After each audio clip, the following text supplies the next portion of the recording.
Hello mga sisi, butter garlic crab. Tara, luto tayo. Pakuluan na natin ang ating crab sa Sprite and konting salt.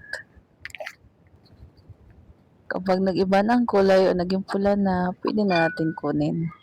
Minsan lang tayo makaluto ng crab kasi ang mahal ng crab. Kaya sulitin na natin to. Ay, iniwan ko lang sa gitna.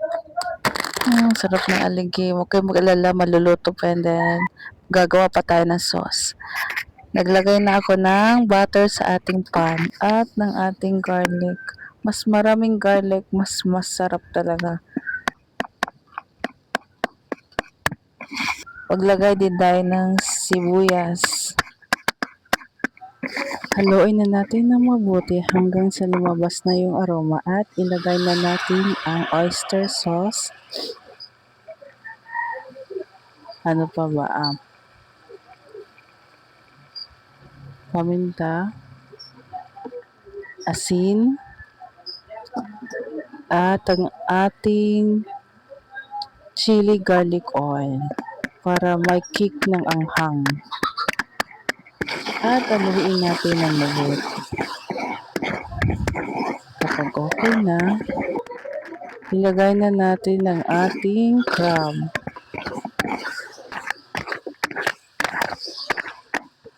Takpan muna natin para maluto pa ang crab at manuot pa yung mga nilagay natin pampalasa.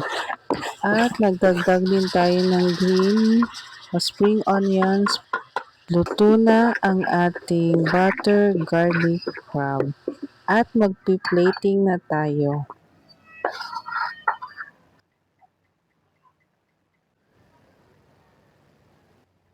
Maglagay tayo ng rice.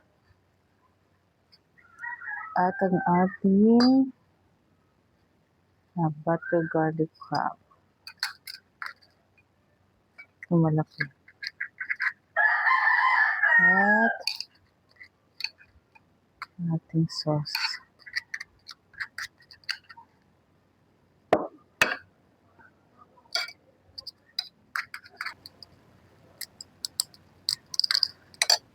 God. Ang laman. Ito sa na sauce. God, drop.